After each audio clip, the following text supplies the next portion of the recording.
Okay, so hello everybody. My name is Laura Crane and I'm really delighted to be able to welcome you to this event as part of our CRAE webinar series.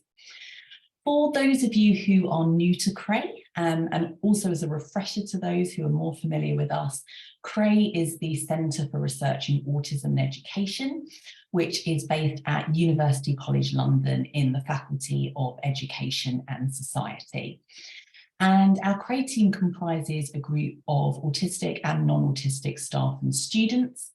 And the goal of our work and our ethos is all around conducting really high quality research, but importantly, research that also is on topics that matter to autistic people and their allies, and that really makes a difference to their lives. And we're really, really committed to ensuring that those groups are involved in the design and the development and the conduct and the sharing of all of that research. So we take a very participatory approach in everything that we do at CRAE. And we're really, really keen to make sure that research and knowledge linked to autism is always shared beyond academia, to make sure that everyone can engage with our work and that of other people's in a really accessible way. And that's one of the reasons that we set up the CRAE webinar series, to try and showcase the work of some of the leading autism researchers, practitioners and advocates in the field, to an audience that includes but also goes beyond academia. And at this point, I'd like to say a particular thank you to all of our funders, supporters and team members that make these events possible, and particularly to the Pears Foundation, who really generously support our work at CRAE, and without whom these events really wouldn't be possible. So that's a little about our centre and about our values, and I'm absolutely delighted now to introduce you to our speaker for today's webinar, who is the incredible Rachael Davis. Rachael is a developmental psychologist who's currently a lecturer in psychology and education at Queen Margaret University in Edinburgh. And Rachael's research is really quite diverse and wide-ranging in scope, from work that focuses on charting cognitive processes across development, through to understanding autistic experiences of education, and of course the focus of today's webinar, which is bilingualism. But central to all of Rachael's work is a commitment to working with communities to make sure that her work has real-world relevance. And on a more personal level, I'm a massive fan of Rachael's, not just her really exceptional science, but also the incredible efforts that she goes to make sure that her work really does make a difference to people. And she's also one of the loveliest people I've ever had the pleasure to work with. So I'm really delighted that she's agreed to share her work with our CRAE community today. So on that note, I'm going to hand you over to Rachael and just add that if you have any questions for Rachael, you can put these in the Q&A box on Zoom, and you can do that anonymously if you wish. So thank you again, Rachael, for coming to speak to us today, and we really look forward to your talk on the impact of bilingualism for autistic children. Thank you, Laura. I can't stop blushing now. That was such a lovely, lovely start. I'm just going to share my screen, and then we should be good to go. Okay. Okay. Can everyone see okay? We can, yes. Lovely. Okay. Sorry, 1 second. Okay, hello everyone. So as Laura said, my name is Rachael Davis, and I'm a lecturer at Queen Margaret University in Edinburgh. And today I'll be talking to you about lots of different types of research that myself and my colleagues have been doing broadly under the umbrella of understanding the impact of bilingualism for autistic children. So just a note on definitions, just because the term bilingualism really is very broad in the literature, but just to let everybody know that I'm defining it very broadly. So it's a proficiency in any capacity in 2 or more languages, but acknowledging that bilingualism is variable, amongst everybody. And really this term is covering, a spectrum of proficiency levels, not necessarily always verbal, but also exposure to languages, different ages of acquisition and language use in daily life as well. Okay, so just to tell you a little bit about autism and bilingualism, what we know so far. So recent research shows that at least 25% of autistic children worldwide have the opportunity to hear or speak another language at home. And previous research shows that bilingualism is unlikely to harm the development of autistic children. But this research is quite limited, but what we do know in terms of cognitive skills and language skills is that bilingual exposure does not lead to any developmental differences or poorer development or delays. And, research in kind of language skills, executive functions, so kind of thinking skills, and social skills, in inverted commas, if you can't see me doing that, of autistic people show no harmful effects of bilingualism, and actually some positive effects as well, just like in neurotypical people. But despite this finding that, it doesn't lead to any kind of poorer development, many parents of autistic children still remain concerned that bilingualism may be harmful for their child's development. And parents are still frequently advised by clinical practitioners to raise their children in a monolingual environment, in an English-speaking, in the UK environment. And they kind of say that's to avoid confusion or the potential for further language delays, even though there is no evidence to support this. So after scrutinising this research a bit more closely, it was really clear to us that we needed a more extensive evidence base to provide useful information for families and practitioners as well. So today I'm going to be talking about kind of three different aspects of this evidence base. The first one, excuse me one second. The first one that everyone kind of talks about more often is cognitive literature. So people mostly focus on cognitive development and the impact of bilingualism on those kind of skills. And of course, this is important. And as I say, to date, there's no known negative effect of bilingualism. And I will be talking about one of our cognitive studies today. But it's really important to also think about the importance of access to a linguistic and cultural identity as a fundamental right. Everyone should have access to this, but it's not currently the case for all autistic children, as I've said. So we need to think about telling families and practitioners about the effects of a bilingual identity on family bonds, on well-being, on accessing services, on peer relationships, on access to, religion and community. And we need to ask children what they think too. That's something that's really important that very little research is actually focused on. So we'll be talking about that later a bit too. So we're going to start with cognition, and then we're going to move on to family and identity after that. And today, feel free to have a look at some of the links I can provide at the end if you want to look at other cognitive papers that we've written. But I'm just going to be talking about executive function skills today. I've put some links up in the QR codes to some preprints and some papers on a few of the slides, but let me know if there's anything else that's useful at the end. So focusing on bilingualism and executive functions. So just for anyone that doesn't know much about executive functions, it's really an umbrella term that we use for processes that underlie kind of goal-oriented behaviours. And today we're focusing on two executive function processes that fall under this idea of inhibitory control, which is basically the ability to ignore irrelevant information when you're completing a task. So for example, not looking at your phone when you get a message and you're supposed to be working or something like that. So just in neurotypical people, the majority of studies show that bilinguals do have an advantage and are often better at inhibiting kind of unwanted responses than monolinguals. And then the second type of inhibitory control is response inhibition. So this is basically an ability to withhold kind of irrelevant motor actions. The results are a bit more mixed here. So some people report bilingual advantages in this, others report no effects. So there's still this kind of question of, the extent to which bilingualism is affecting lots of different executive function skills, but these are two that are frequently kind of focused on in neurotypical literature. So what would the theory be? Why would it be that bilingualism could, be an advantage to these types of executive function skills?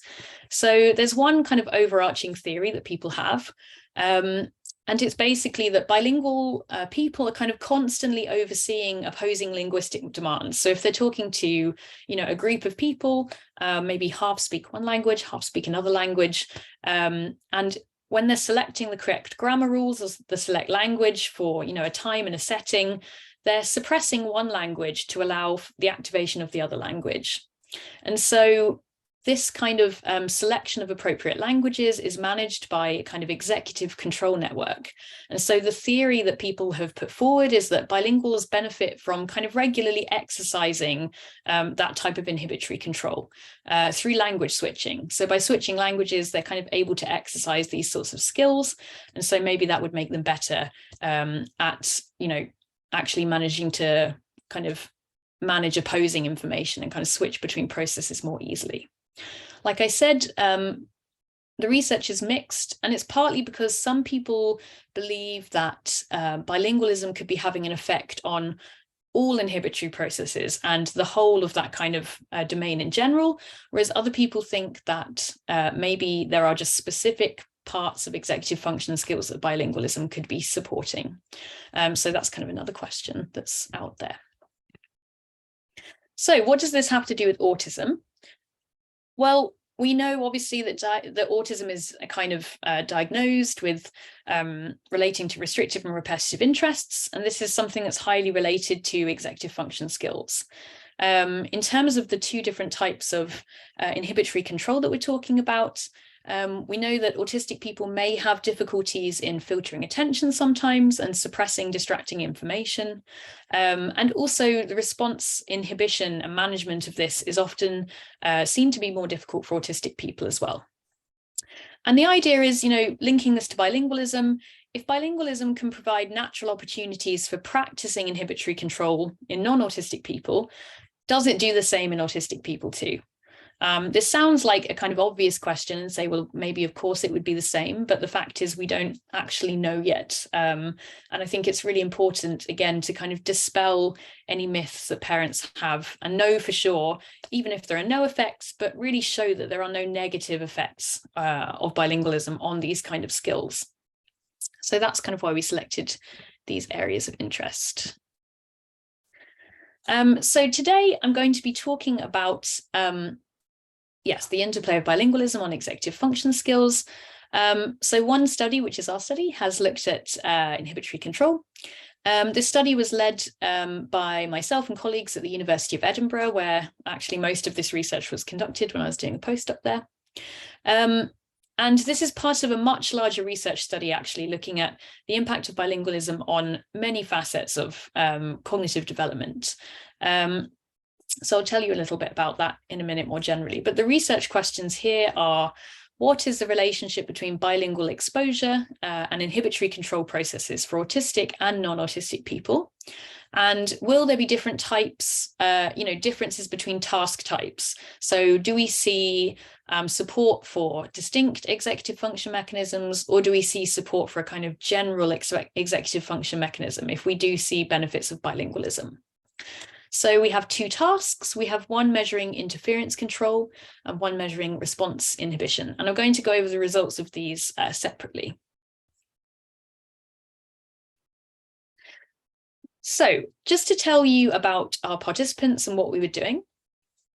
So we visited autistic and non-autistic children and their families. Almost all of our families we saw at home across the UK. We wanted to try and be as inclusive as possible, and we wanted to give parents and children the choice that, if they'd rather be seen at home and they're more comfortable, that we could go and do that. So we made sure everything was portable. And it was really part, like I said, part of a bigger study to understand cognitive development more broadly relating to bilingualism. So I'm obviously not going to cover all of those tasks and assessments today, but there's lots of protocols and things online about that and other research that's coming out from us. But generally, children completed a battery of tasks, and these tasks included things like standardized assessments, so things like non-verbal vocabulary, non-verbal IQ, social cognition scores, all sorts of things to do with kind of social cognition and language skills. And we obviously measured bilingualism as well. So we used something called the BILEC, which is a bilingual experience calculator. And this is basically a parent questionnaire that measures bilingual experience for their children. We use the input measure. So this is basically how often children are exposed to or hear each of their languages. Again, we wanted to be more inclusive of children who are minimally verbal or who aren't verbal, which is far more realistic to the kind of variability that you'd see in autistic children in the world. So this is why we focused on exposure rather than focusing on the amount of kind of verbal ability. And instead of having a monolingual bilingual comparison group, which is pretty much what almost all bilingualism research has had in the past, we derived this measure of exposure that was on a continuum, and it was kind of a ratio between their two language input percentages. I should say that actually all the children by chance in our study were actually bilingual, and in the sense that they only heard or spoke two languages, so we weren't missing any of their languages out. Feel free to have a look at the paper, which will explain this in kind of greater detail if you want to see how we did it. But basically, we had a scale from 0 to 100, where 0 would mean that you were monolingual, and 100% means that you would be kind of 50-50 bilingual. You would be using both of your languages completely equally. Again, we felt like this was more true to real life. There is so much variability in bilingualism, and there's more and more research suggesting that when you're doing research with bilingual people, instead of having these dichotomous groups, it's better to have, look at it on a continuum, which is what it is in real life. So yes, if you want to scan that QR code at all, it will give you access to the paper where we can explain the methods quite closely as well. I should also say, so in terms of actually measuring executive function skills, we use two computer-based tasks, which I will go into individually.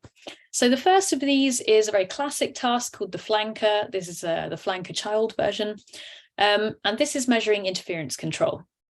So children are asked to view these cartoon pictures of fish on a computer screen, and they are asked to only pay attention to the fish in the middle, so the one I've circled, and to work out which direction the fish is facing. So they don't have to know if it's left or right, but if it's facing, which direction. And they respond to that by pressing keys on the computer. They can either press the left arrow or the right arrow. Some trials were congruent, so you can see that the stimuli they need to focus on is facing all the same, facing the same direction as the distractors. And this would be the easier type of trial. And the second type of trial was called incongruent, and you can see that the stimuli are all facing different directions. So this is more difficult, and where you'd expect actually the group differences to be occurring. So typically autistic children find this task more difficult. And what we're measuring is the reaction time to correct responses. So there are 120 trials overall, and we wanted to measure reaction time. How quickly can they get the correct response as to which way the fish is facing? So I'll go into the graph in a second, but just without going too much into the stats, we used linear mix models. If you haven't come across this before, it's similar-ish to a linear regression model, but the really good thing about it is that you can keep raw scores in your analysis, and therefore you have a lot more variance in your model, which is really good. And we wanted to see if this reaction time to the correct button pressing was predicted by bilingual exposure, whether it was predicted by group, so whether different scores, whether you were autistic or non-autistic, by trial type, so whether the trial was congruent or incongruent. And then we also wanted to account for age and IQ as well. and this was nonverbal IQ. And we found that reaction time was significantly predicted by bilingual exposure when accounting for age and IQ. So if you actually look at this graph, what it's suggesting is the more bilingual you are, so the more bilingual exposure you have, the faster you respond, and so the better your interference skills are. Interestingly, we found no differences at all between autistic and neurotypical children.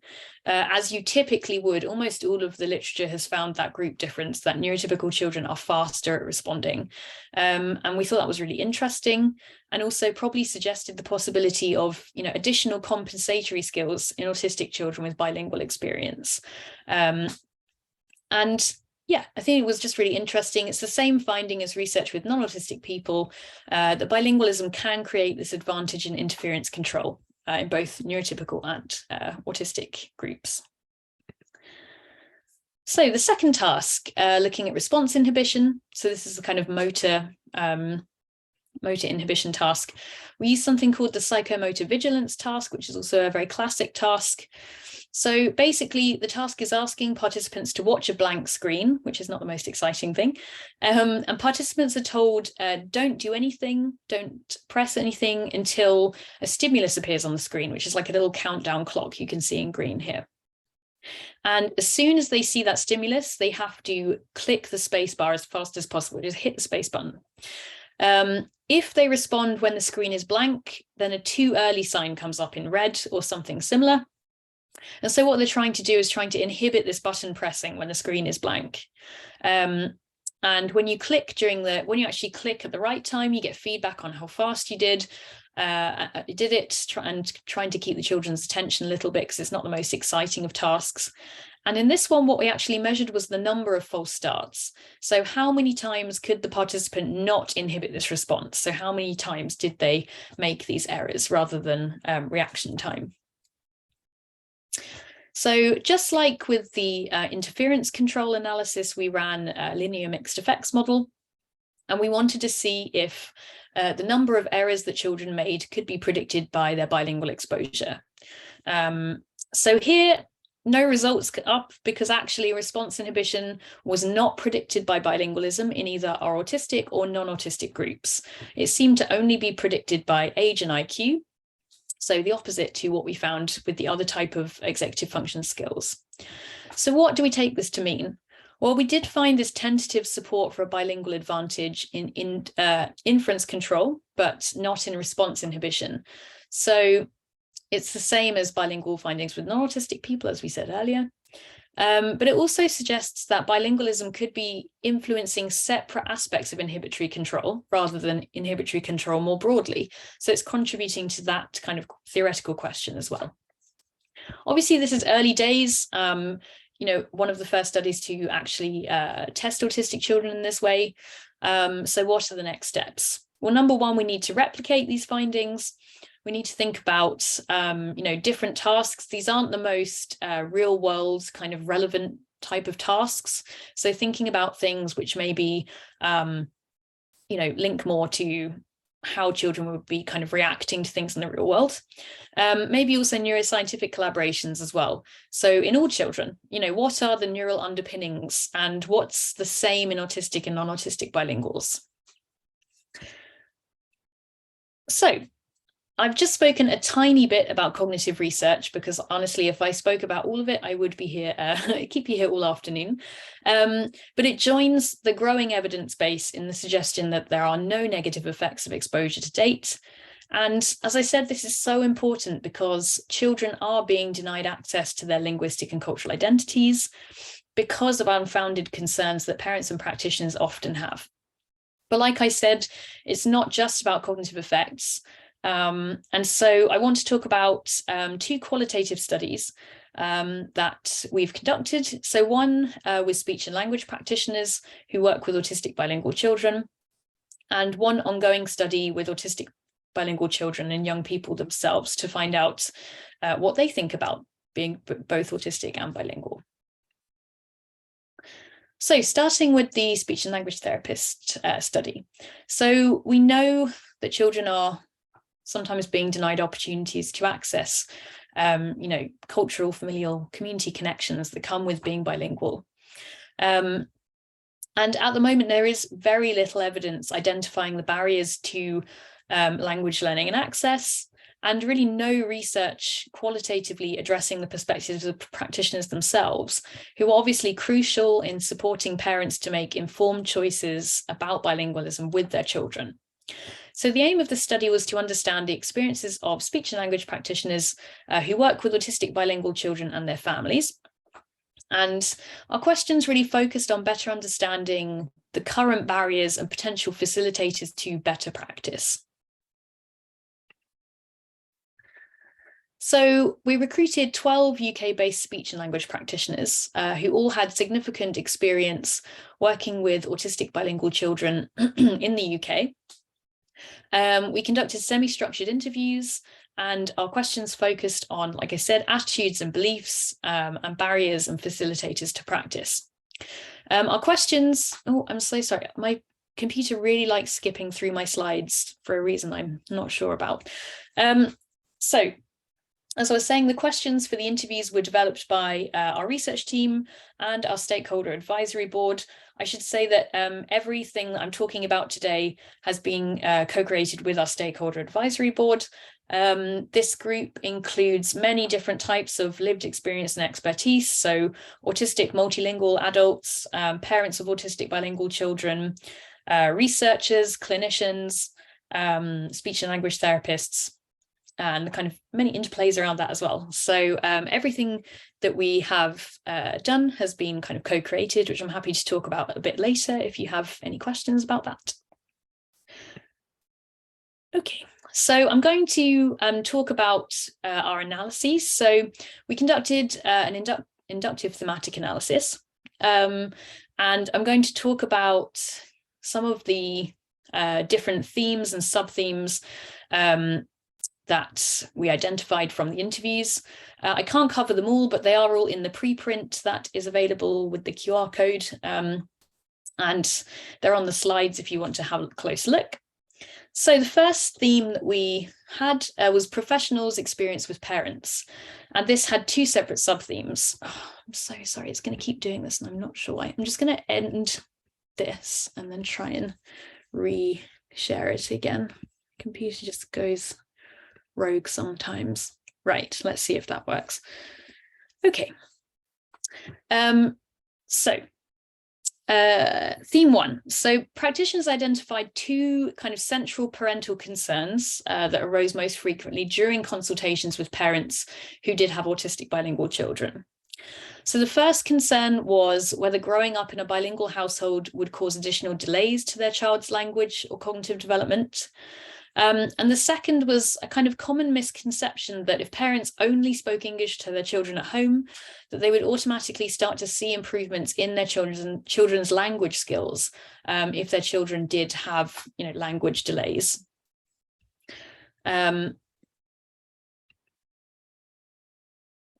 So in terms of the second kind of theme, so cultural factors in practice, there were many different sub-themes here relating to these kind of factors, but just to focus on a couple. So the majority of practitioners discussed a lack of cultural diversity within their profession, and they described a kind of lack of emphasis of cultural factors during their training period as a direct challenge when supporting families. Some practitioners experienced difficulties distinguishing kind of between behaviours commonly associated with autism and also differences in cultural norms. And the majority of practitioners stated that often materials and resources available for use in sessions are culturally inappropriate for some families. And that's something that came up time and time again that was so important. Finally, the third theme, so views on autism and bilingualism. So I think what was really important here was that practitioners overwhelmingly expressed their support for maintaining a bilingual environment. And it was clear that their advice was actually not to specifically recommend a monolingual environment, and often it was on a case-by-case basis. I'm so sorry about this. So despite their kind of support for bilingualism, actually the majority of practitioners did share uncertainties as to whether they were providing the right advice. And this was often associated with a lack of evidence-based knowledge in the area that was available to them, and kind of open access, and not necessarily something that was going to have to be, you know, like reading a whole paper, for example. You know, sometimes that just wasn't accessible, or, you know, people didn't have time to do that kind of thing. So the idea of having a kind of accessible, evidence-based set of guidelines was something that came up time and time again as well. So here is the QR code if you'd like to read the preprint. Honestly, I cannot stop it from doing this. Okay, so what were the conclusions from this study? Well, the study highlights the need for culturally relevant resources for use in clinical sessions and diagnostic environments. We can clearly see that practitioners should be provided with opportunities to receive up-to-date training and access to key findings from relevant research. And it also highlights the importance of making accessible resources and information about autism and bilingualism for parents who don't have English as their first language. That was something that came up as well that was really important. So, going to quickly talk about an ongoing study that is really important to us, actually, after talking a lot about the kind of cognitive data, is thinking about child voice. So the research that we have is all really interesting, but it's currently limited because it does disregard the children's own views and attitudes on being bilingual, and is, you know, at the moment really focusing almost solely on cognitive outcomes. So there are so many important questions about how autistic children themselves view the impact of bilingualism on their cultural identity, on societal inclusion, on their quality of life, on friendship, on family bonds. So there have been a couple of studies relating to adult experiences. I really recommend the work of Bérengère Degas if you haven't read any of that, but would like to hear about kind of adult autistic bilingual experiences. But there's been very little with children and young people, particularly relating to their home environment. There's been some really nice research by Katie Howard and colleagues looking at things like school environment, but actually in terms of like the home environment, there's really nothing out there. So we knew there were important questions remaining about how autistic children view bilingualism on quality of life, cultural identity. So the aim of our new research project that's run by Roseanne Morris at the University of Edinburgh is to understand the perspectives of autistic bilingual children with a focus on their kind of cultural and linguistic experiences. So we have started this project. It's from being funded by a lovely French charity called FIRA. And as I said, Rosie Morris is the project lead, and she's basically co-created an autism-specific interview tool to understand bilingualism from the perspective of the child. As I said about all of our other research, this was co-produced with our steering group, and as well as our actual kind of whole project steering group, we had an additional young researcher steering group for this project as well, because we were interviewing children and young people about their experiences. We felt like we wanted to ask autistic bilingual young people to be part of our kind of co-production group as well. So of course they were paid members of the group, and they helped us to really hone the questions and kind of make sure we were focusing on the right kind of priorities in this research, which was really exciting. It went through lots and lots of iterations. So eventually what we're going to do when this research is complete is we are going to incorporate this research to make kind of guidelines, or kind of edit the guidelines we already have, which I'll talk about in a second. I'm going to disseminate these to children, parents and practitioners in lots of different ways. So we're focusing on disseminating these with some project partners. So I just want to talk about Bilingualism Matters. If you're interested in bilingualism generally, they're a really amazing organization who teach people about bilingualism across the world. And we're also working with Autism Europe to kind of send our findings and kind of disseminate them far and wide as well. So just to talk a little bit about the kind of a bit more about the methods of it. We don't have any results at the moment, but please do follow this study because we're really excited. We're currently analysing the data at the moment. So, as I said, through meeting with our young researchers and our advisory groups, we wanted to create these kind of interview tools for use with autistic bilingual children. And we created actually 3 different interview tools in the end, so that we could be as inclusive as possible. So we have a traditional talking interview. So this is for, and I should say that every single person that took part in the study was offered the choice of which type of interview they would like. So some people opted for an online traditional talking interview. So just, quite straight up questions about how they feel about being bilingual and what that kind of, do they feel like they have a cultural identity and how that links to autism. We then had an activity-based interview, which was kind of like a show and tell of people's homes, which was really nice. So we'd seen these families before, and they were visited at home again, and it was talking about, things like traditions on holiday and grandparents and food and things that might be related to being bilingual. Then we also had an interview tool for use with minimally verbal participants or children who also had an intellectual disability. And this was something that could be used with whatever that child's kind of preferred communication style was. So we had lots and lots of questions that could always be altered depending on the needs of the participants. And it was really important to us that we didn't just have this kind of traditional range of verbal participants who all had, an average IQ, etc. We wanted to have the widest range of participants we could possibly have. So like I said, participants were given the choice of, what they would, how they prefer to communicate, what kind of interview they prefer to take part in. Some of them took part at home, some of them used things like iPads and showing us photos and videos.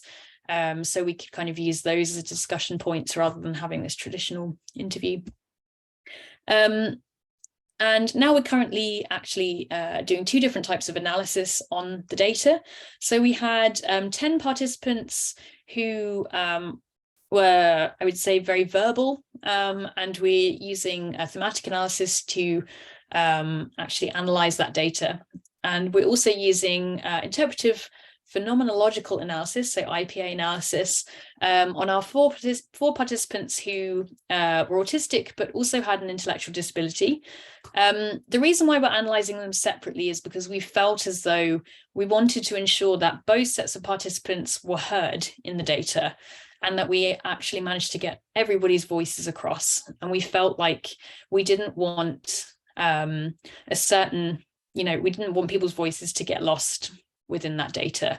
So that's why we're having 2 different types of data analysis there.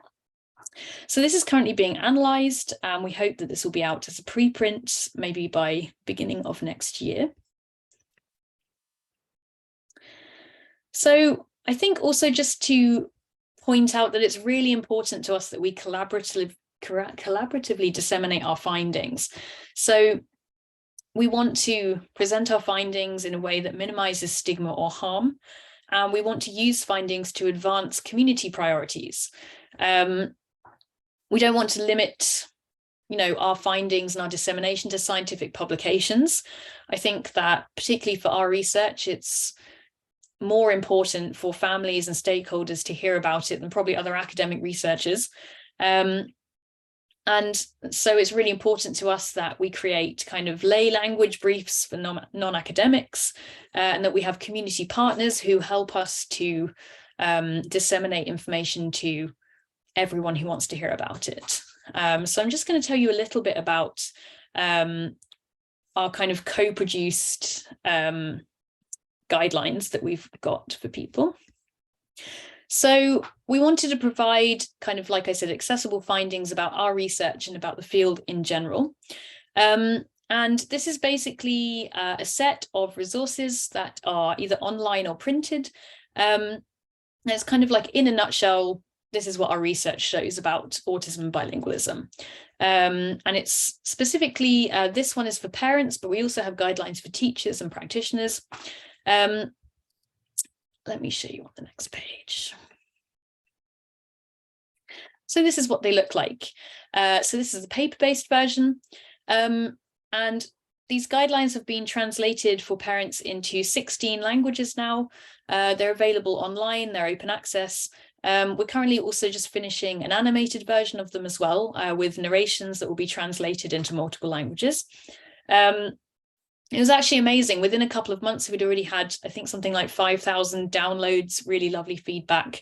I will say that we're changing them over time as well. So as we get new findings from our research, we're updating everything that we have for people to make sure that they're getting all of the most recent research findings in a kind of easily digestible format. I should say this has also been made with my colleague Bérangère Degas as well. So if you want to look at the kind of database of resources, you can go to the QR code here. Like I said, these have been co-produced. We also have, like I said, practitioner and teacher guides that look a little bit different to this, but they're kind of very simple, 2-page, what do you need to know about this to help people that you're working with.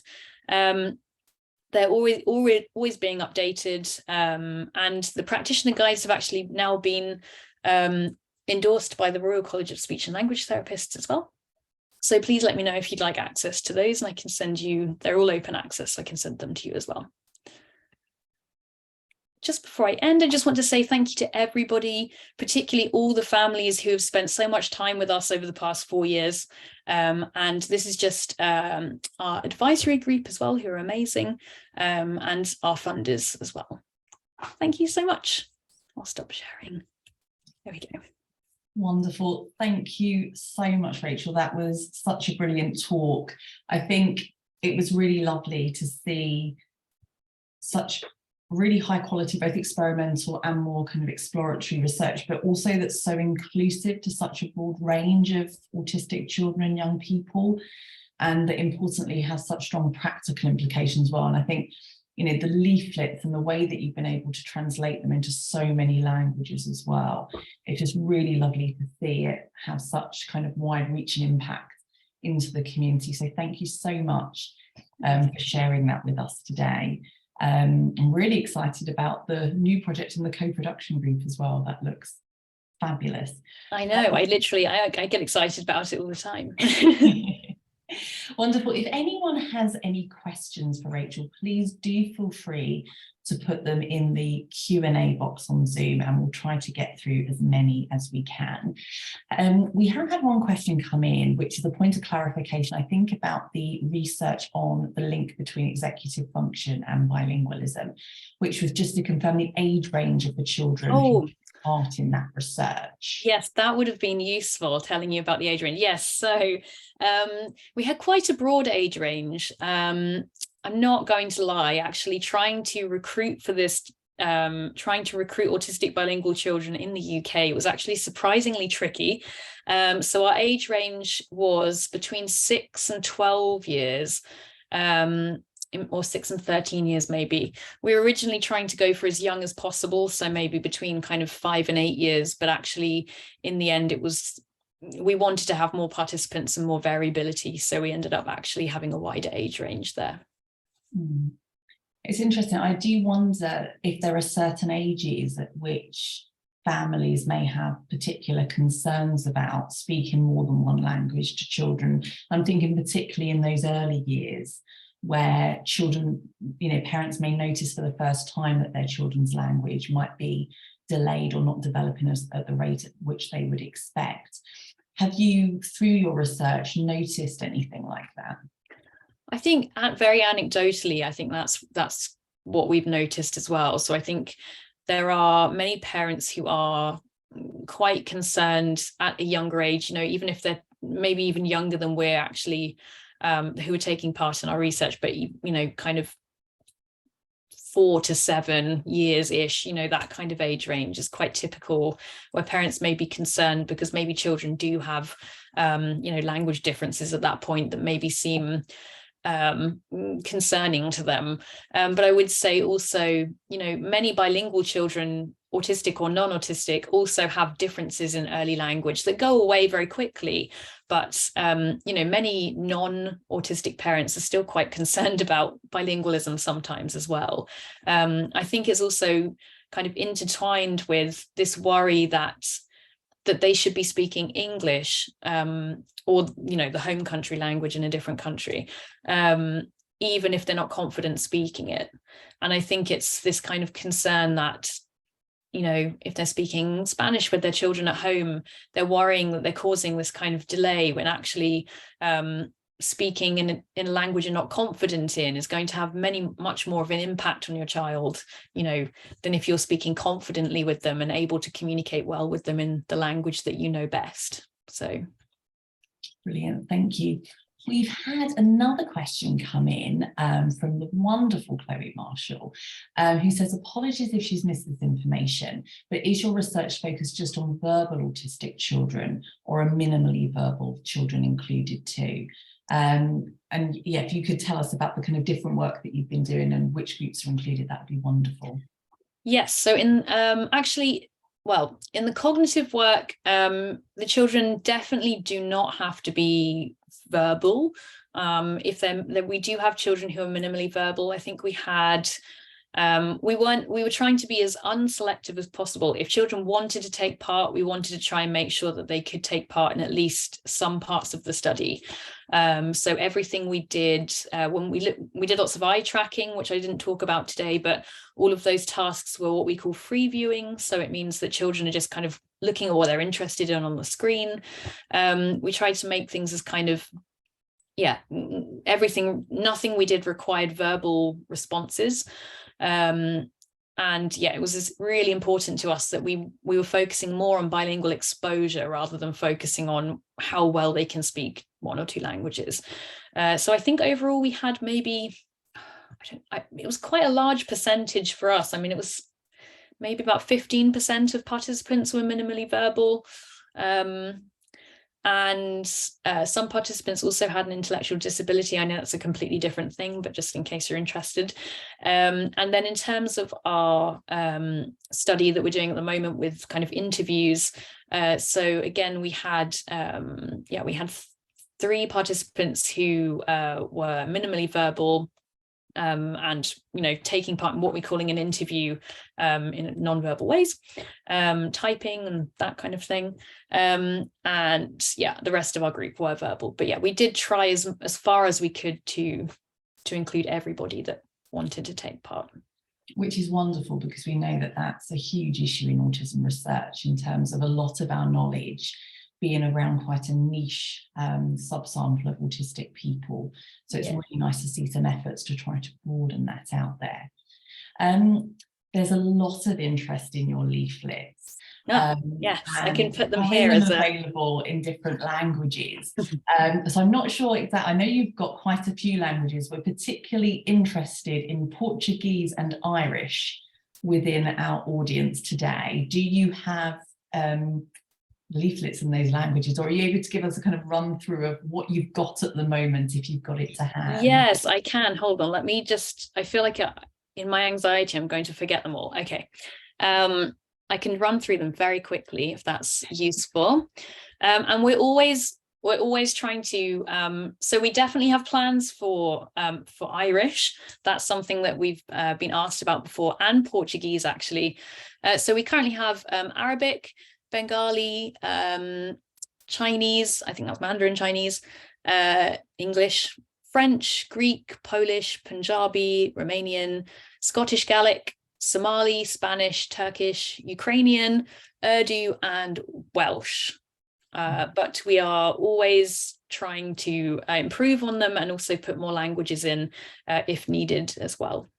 That's incredible. And are you reliant on people coming to you with knowledge of the language to help you translate? So we have had some very lovely people who have offered to translate. We try to obviously pay people where we can, because don't want anybody doing free work ever. But some people have very kindly kind of donated and back translated for us some of the kind of editions. But we have been just trying to scrape little pots of money here and there so we can kind of bulk translate things. So we do have them on the list if they're not there yet, for sure. Fabulous. We've had a few people interested in your slides as well, and whether it'd be possible to share those after, but in particular a link to a website on the second to last slide. So hopefully we can get that put in the chat box as well. I'll do that now, actually. I'll try and. Fabulous. We had another question come in on the chat box earlier as well, around whether children in both special and mainstream schools were included. And I know you kind of answered that a little bit in terms of talking about the diversity of your sample. But anecdotally even, do you notice any differences in terms of special schools versus mainstream schools, perhaps in the kind of advice that they're giving or their approaches to bilingualism? I think, again, anecdotally, but I would be quite confident in the anecdotal kind of evidence. I think there seems to be this direct link between kind of verbal ability, or what people see as kind of academic ability, and the confidence in them being bilingual. And I think that's something that is a focus for future research, is thinking about ways to try and cut that link a little bit. I think people are often, the parents who are most concerned are often parents who, you know, have children who are minimally verbal, or maybe do have kind of, you know, additional language delays, or do attend a specialist school. You know, I think, yeah, there is this clear kind of concern also amongst teachers and practitioners and clinicians. It's this common thing of kind of, you know, yeah, if a child is kind of looking like they are not, you know, at a kind of average academic level, shall we say, then there is some kind of link to, well, they couldn't possibly learn a second language, or that what's the point? You know, that's honestly what we hear a lot. And if anyone is out there, I want to say to those people that absolutely that's not the case. And hopefully the research from our children who are minimally verbal will come through, because we found such lovely findings from them about how important access to both of their languages are, and how actually, you know, some children communicate emotionally through, you know, Russian, but they'll communicate about other things, if, you know, food, or if going to school or activities, in English. And, you know, just things, it sounds very simple, but I just think people don't think about the consequences of kind of withholding that sometimes from children, or not allowing access, and maybe what they're seeing is not as important as what the child is actually feeling about them, if that makes sense. Totally. And we've had a question that come in that kind of links to that in a little way. So this is a question, a really good question, asking about the speech and language therapists that you've interviewed, and particularly around their backgrounds. So were any of the therapists themselves bilingual? And do you tend to find any differences between, you know, maybe staff or professionals working with young people who are bilingual themselves and have that kind of background knowledge and expertise and experience, and how that influences how they advise parents or support the young people? Yeah, so we definitely had a couple of participants who were very interested in bilingualism. I mean, as you can imagine, wanting to take part in the study, and who were bilingual or multilingual themselves. I think there is, you know, there is a clear kind of, if you're bilingual, it makes sense that you're probably not going to think bilingualism is bad for you. You know, there's that kind of link that makes a lot of sense. But I think in terms of who we spoke to, and I would say that we spoke to quite a diverse range of speech and language therapists in terms of where they came from across the UK, how long they'd been, you know, how long they'd been practicing for. It wasn't so much about, nobody really was negative about bilingualism. I think people just felt really frustrated at the lack of training, kind of cultural training, the lack of sometimes unintentionally insulting people through certain diagnostic tools, or, you know, certain cultural practices. You thinking about maybe what is seen as like something, for example, eye contact in an autism diagnosis assessment is something that unfortunately is used a lot. And I think it's something that also in some cultures isn't typical for children to make eye contact with adults in the room. Things like that are so confusing. I think it's just quite frustrating for practitioners to feel like they don't necessarily have the tools available to them to actually provide the best advice for parents. So it's really more about that, I think, for me, that came across. Absolutely. It seems that there's quite a lot of work to do in educating people and supporting people to be able to support young people in the best possible way. As we come to the end of the webinar today, we do have kind of a diverse audience that attends, including lots of parents and lots of professionals, as well as autistic people themselves. If there was kind of one key piece of advice from your work that you wanted to share, or one key message, what would that be for our audience today? One key message, well, that's difficult. I suppose it's just going back to this idea that, bilingualism is so much more than speaking language. It's an identity. Some people it may not be as important, but for many, many children we spoke to, it's an absolutely huge part of who they are, culturally, linguistically, many different ways, and part of their entire life. And I think that just thinking of it as it should just be a fundamental right for everyone, and nothing bad can happen, like nothing that we know of cognitively can happen. And even if it did, is that worth potentially making children feel excluded, throughout their lives in a way? So for me, I think it's just thinking about the fact it should be a fundamental human right. It's as simple as that. And how best can we support children and parents and practitioners just to better understand that in a really simple way, remove the stigma around it, I think. Absolutely. And I definitely think that the work that you're doing, not just the research, but also those important resources, will go a long way towards getting that message across. So thank you not only for such a brilliant presentation, but also for all the work you've been doing as well. I also just want to say, as we come to the end, a big thank you to the CRAE team for all of their support behind the scenes, and a big thank you to everyone who has joined. If you take a look at our website, crae.ioe.ac.uk, you can see details of our future webinars, which feature a host of really wonderful researchers, practitioners and advocates.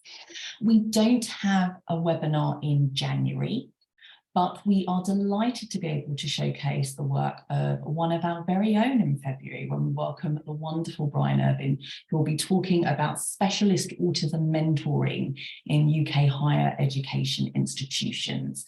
And this will take place on Thursday, the 2nd of February, 2023, same time as today. We'd like to wish everyone a really wonderful end to 2022, and we look forward to welcoming you back in the new year, when, as well as having the rest of our webinar series, we'll also be announcing our really, really incredible CRAE annual lecturer for 2023. So do watch this space, and we look forward to seeing you next year. Goodbye, everyone.